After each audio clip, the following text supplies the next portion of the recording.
Welcome back to The Explainer, everyone. If you're tuning in, I know you're looking to understand the real forces driving the global economy right now, cutting right through the fluff. So let's get straight into it. If you went out and asked the average person, hey, what's the biggest risk to the US economy today? You'd probably get the usual suspects. Some would say it's the AI bubble popping, right? Others might point to geopolitical tensions or whatever political drama is dominating Washington this week. But according to our source material today, the biggest economic risk isn't actually any of those things. It's something that sounds incredibly boring, it's almost completely ignored by the mainstream media, and yet it's hiding right in plain sight. We are talking about the hidden duct tape of global finance.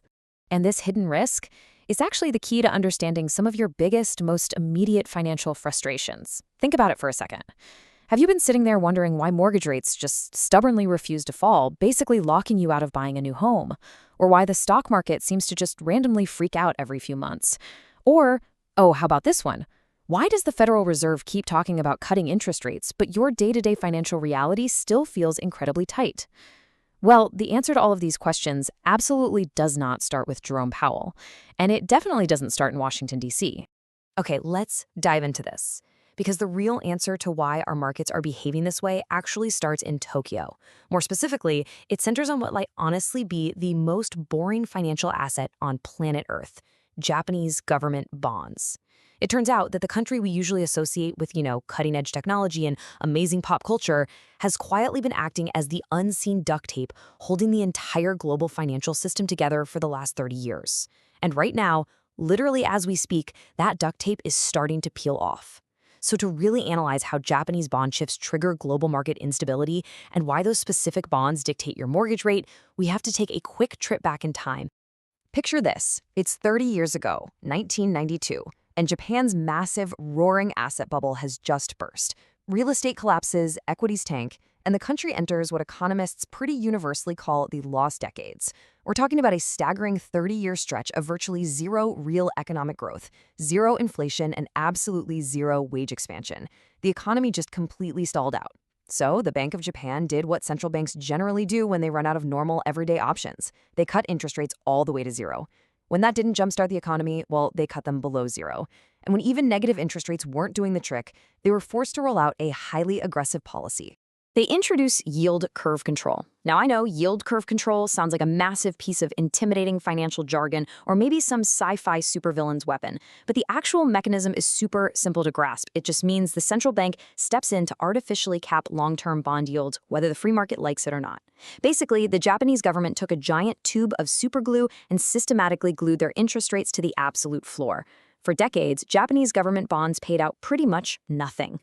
Now put yourself in the shoes of a massive Japanese life insurance company or a huge pension fund. You are sitting on a multi-billion-dollar investment portfolio, but your domestic government bonds are paying you exactly 0%. Zero. You really only have two choices here. You either accept absolutely no return on your cash or you pack your bags and go shopping overseas. Naturally, they chose option two. Japan embarked on a massive, multi-decade global shopping spree. They became the largest foreign holder of U.S. treasuries, they bought up huge chunks of U.S. mortgage-backed securities, and they became the world's largest net creditor nation. Put simply, Japan essentially became the world's ATM. Let's look at the step-by-step math that fueled this whole dynamic. And to do that, let's introduce a hypothetical asset manager. We'll call him Bob.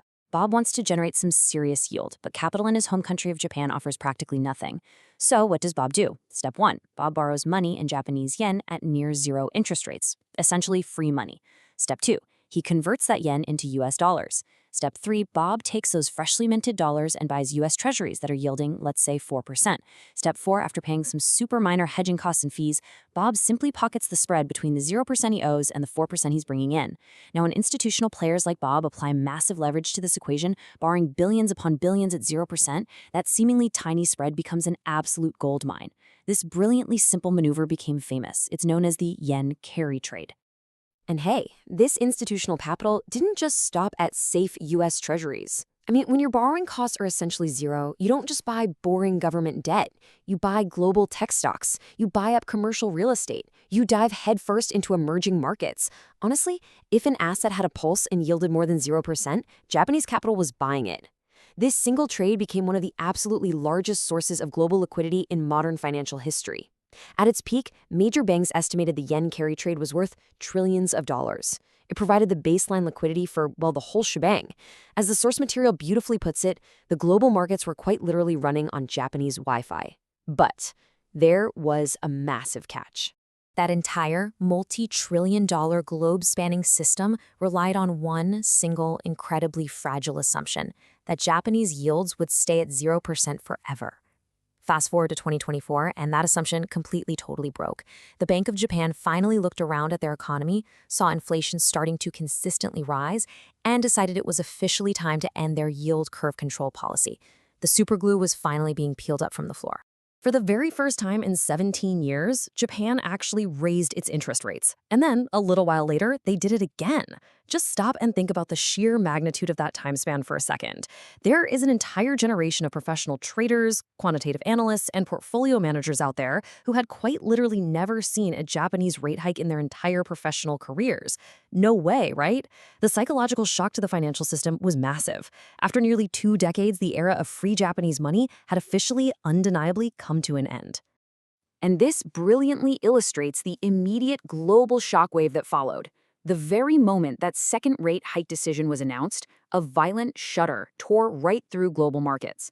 The S&P 500, the primary benchmark of the American economy, instantly dropped 6%. And this wasn't just standard everyday market panic. It was a rapid, mechanical unwinding. As the yen gained strength from the rate hike, all those heavily leveraged carry trades suddenly found themselves severely underwater. The rising yen triggered a brutal wave of margin calls, forcing massive funds to aggressively liquidate their global holdings just to cover their Japanese debt. The market immediately realized that the financial oxygen in the room was being violently sucked out. But the impact back home in Japan? Oh, it was even more devastating. The Nikkei 225, which is Japan's primary stock index, plummeted over 12% in a single trading day.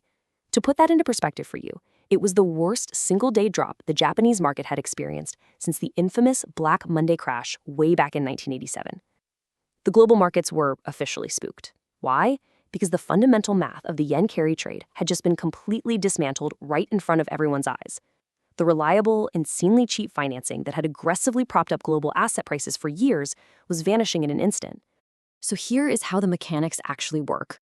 When Japanese yields rise, 2 absolutely critical things happen at the exact same time. First, borrowing in yen becomes much more expensive. Second, hedging your currency risk becomes more expensive.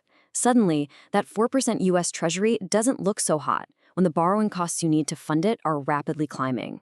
The math completely flipped. And when the math flips, the capital flows flip right along with it. So instead of a no-brainer trade sending money out into the world, we saw a frantic, panicked rush of capital flowing out of global markets and returning home to Japan. This process, repatriation, is one of the single biggest, yet arguably least discussed threats draining global liquidity right now. Which brings us right back home to the United States and why you are actually feeling this in your everyday life. When we think about interest rates, the media essentially trains us to hyperanalyze Jerome Powell and the Federal Reserve. We watch their press conferences like we're watching a blockbuster movie trailer, right? But the source material for this explainer makes a really compelling argument. We are all staring at the wrong lever. The Federal Reserve really only controls short-term interest rates, like the overnight rate. But the long-term rates, your 10-year, 20-year, and 30-year Treasury yields, those are largely dictated by plain old supply and demand in the open market. Legendary investor Ray Dalio actually summarizes this dynamic perfectly. He explicitly states that the bond market is the basis and the backbone of all markets. It sets the baseline risk-free interest rate that literally determines what all other asset returns are going to be, period. When there is a breakdown in the supply and demand picture for the bond market, interest rates naturally rise, and it puts the Federal Reserve, along with every other central bank, in a complete and utter bind. So the crucial point to understand here is this. The United States is currently running massive, ongoing annual deficits, easily topping $1 trillion. Just to keep the lights on and fund the government, the U.S. Treasury has to issue a truly staggering amount of new debt every single year. For that system to work without interest rates completely skyrocketing, someone has to buy that debt, someone has to absorb it.